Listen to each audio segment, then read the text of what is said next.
Alrighty, folks, let me start off this daily financial news by admitting my opinion has changed. I believe rate cuts are coming and could be coming in a big and fast way. We're going to talk about some data that I uncovered over the last 48 hours, why I have finally changed my mind. Yes, folks, it took until the beginning of August for me to see that rate cuts are coming. I had been on the bandwagon of no cuts in 25. That is simply over. If you don't know already, on Friday, we got some pretty disastrous jobs data. And I want to talk about that, but I want to talk about what's happening under the surface, what is not being reported, and why I think rate cuts are coming. To be clear, I think there is a 30 to even 40% chance that we get an inter-meeting cut. What would that mean? Typically speaking, in August, the Federal Reserve goes to what they call Jackson Hole, and there is not a Fed meeting until September. I think there is again, 30 to 40% chance that we get a rate cut in August. If we don't get a rate cut in August, I think there is a very good chance that we repeat last September, which, if you don't know, was a 50 basis point cut. So at this point, we're either going to get a quarter in August and a quarter in September, or they will go to September meeting and get 50 basis points. They will call it a catch-up or insurance or whatever. Now, to look at what happened on Friday, you have to step back and ask yourself, what else is happening? On Friday, we got the Bureau of Labor Statistics number for jobs, which was 73,000. That number in and by itself, frankly, was not horrible. It was within one standard deviation of normal, right? Expectations were 100,000. But what we saw was an adjustment to May of 120,000 negative. What we saw for June was 133,000 negative. So in essence, 253,000 jobs were vanished. So I ask you, who should have any faith in these July numbers? These July numbers reported at 73,000 could very, very, very easily be negative when they are adjusted. The odds of a September rate cut went from below 50% now to 80%. Again, I am calling for either one in August or two, so I'll call 50 in September. What really made me change my opinion and change it so drastically was the following. If you follow the jobs unemployment number, which came in at 4.2, there's this other piece that nobody really talks about called the participation rate. And the participation rate has been falling for months. And if you have a small participation rate, or a participation rate that is shrinking, reducing, getting smaller, the unemployment rate will look artificially low. So I finally found someone who did the math and basically said, if our participation rate held steady at the April numbers, I believe, the unemployment rate today would not be 4.2. It would actually be 4.9. I'll say that again.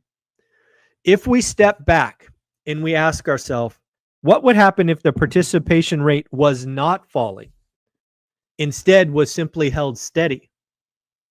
The unemployment rate today would be 4.9, and the Fed would be cutting and cutting in a big way. Remember, folks, the Fed's best guess for unemployment this year was 4.4. They are late. They are behind the curve. They are blindfolded and acting stupid. The unemployment rate would be 4.9. That is why I finally gave up on my no cuts in 25. Again, I think there's a decent chance that they cut in August, but certainly a double up in September seems very, very likely. So what else do we got? Oh, first and foremost, as you know, our ORAT celebration tickets are on sale. When I shared the agenda with Ty and all of you on Friday, I failed to highlight that Ryan and Lakeisha will also be speaking. It's a couple that have been with One Rental at a Time for a long, long time, and they are going to be sharing their amazing story as well. Again, we've got Pace Morby coming. We've got Jason Hartman. We've got lots and lots of other speakers coming. You can watch the Friday financial wrap-up for the entire agenda. Tickets are on sale. We started out of the gate hot. Thank you, everybody, for buying. There is a very good chance that this will sell out quick, given the big names that are coming. So get your tickets, and I will see you there. What else do we got? Let's talk about some stuff that the Fed has said. We'll go to John Williams first. Open to interest rate cuts ahead of the September meeting, a la August. Bostic, inflation still further from target than employment. I think he's going to wish he didn't say that. Waller, again, remember Waller, Fed President Christopher Waller is one of the Fed presidents that voted to cut. I see no reason to hold policy rate at current levels and risk a sudden decline in the labor market. Yes, folks, this is making me feel like a August cut could come out of nowhere. Also, it should be known on Friday, out of nowhere, we had a Fed president resign. Kugler, she resigned. What does that mean? Well, folks, that means that the shadow Fed president will be nominated very quickly. And we will once again get pressure building on Jerome Powell and the rest of the Fed. It is going to get very interesting. There have been estimations about where the neutral rate is. Again, today rates are at 4.25 to 4.5, generally seen as restrictive or slightly restrictive. The neutral rate is estimated to be at 3%. So what does that mean? That means we could cut 5 times 1.25% and only be at neutral. If we go below 3%, that would help expand. So again, there is a lot of room to cut and cut quickly if the neutral rate is truly 3%. Bostic goes on to say that we are in a very difficult environment right now. Well, stop looking in the rearview mirror. Stop looking at data that is clearly not accurate and off by a lot. Fed Bowman, again, she was the second of 2 dissents. Risk delay in taking action results in deterioration of the labor market. Absolutely, the Fed is late. If demand doesn't increase soon, layoffs are coming. Think about that. We should put more risks on the labor market. Again, we clearly have Waller, Bowman, and likely growing number of Fed presidents worried about the labor market. If you want to be a part of our school community, I've got a lot of great announcements coming. We've obviously got Christian Osgood going live in about 22 minutes. Next week on Saturday, you're going to be hearing from a speaker at the ORAD event talking about infill development, Brandon. The following week, we're going to get Pace Morby. Pace Morby will be talking with our community for 90 minutes. Again, he is a headline speaker at the upcoming event. If you're a part of school, you will be able to ask Pace questions directly. And then after that, we will be bringing Jared on to talk about rent by room and things of that nature. So again, lots of great stuff coming in school. And we had a lot of people join. We had Arthur, Joe, Austin, Noah, Chef Shafiqullah, hopefully I'm close, and Spencer. What is that? We had 6 people join in the last couple of days. So thank you for doing that.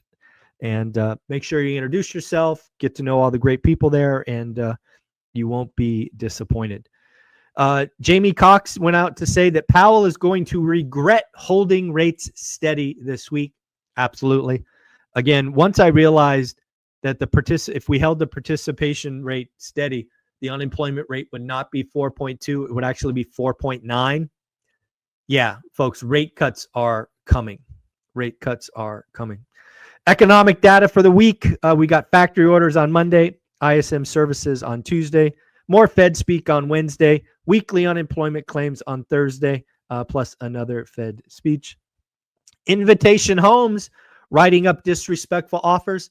Invitation Homes is actually buying directly from builders and getting significant discounts. Danielle DiMartino Booth talks about shelter disinflation is actually overwhelming tariff inflation. Remember, folks, we've been talking about for quite a while that goods are only about 12 to 15% goods that are imported. Thus, only about 1/8 or so of our economy are directly impacted by these tariffs. But if those tariffs go up, goods inflation goes up, but service inflation or disinflation goes down, it really will cancel it out. And Danielle DiMartino Booth says that shelter disinflation will overwhelm tariff inflation. Read an article this weekend that Las Vegas tourism is down 11%. Folks, Vegas is not doing well. And then finally, talk about some interesting earnings coming up this week. We got Palantir and Wayfair on Monday. Tuesday, we got Caterpillar, Lemonade, Marriott, Open Door ought to be interesting, Snap, and AMD. Wednesday, Uber, Shopify, DraftKings, McDonald's, and Disney. Thursday, Trade Desk, Sony, and Pinterest. And Friday, you got Fubo and Wendy's. Folks, I hope you have an amazing day. This is the Daily Financial News. Don't forget to buy your tickets for the Vegas celebration. Link below this video. Also, if you are a landlord, don't forget to get a quote from Steadily for your insurance. They once again came through and helped me save a couple of $100 on a house this time. Last time was $1,000 on a fourplex. This time was, I think, almost $212 on a single family home. So keep trying Steadily. If you get a quote, doesn't hurt to try. See if they can help you. If not, congratulations. You've already got great insurance. All right, folks, I will see you in Vegas. Go buy your tickets. Later.